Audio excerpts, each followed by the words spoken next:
Il est un peu plus de 8 heures lorsqu'un homme casqué se présente sur un 2 roues et ouvre le feu de façon méthodique. Le bilan est lourd. 4 morts, dont 3 enfants de 3, 6 et 8 ans.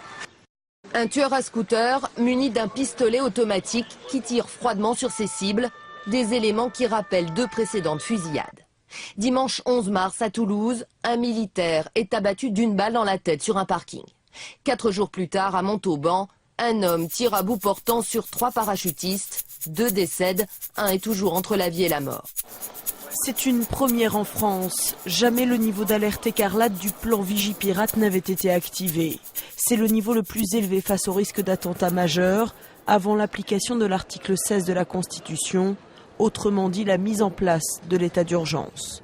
5 unités de force mobile ont déjà été déployées, d'autres seront mobilisées si besoin, autant que nécessaire, assure-t-on au ministère de l'Intérieur.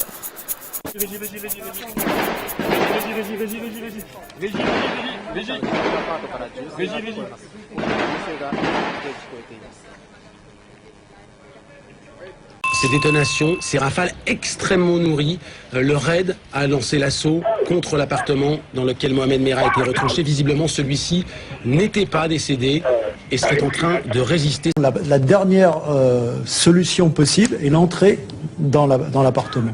Une opération au bout de 32 heures de négociations avec Mohamed Merah qui était toujours retranché dans son appartement. Une 5 minutes pendant laquelle des coups de feu ont ressenti. On parle de 300 cartouches. Mohamed Merah est mort les armes à la main.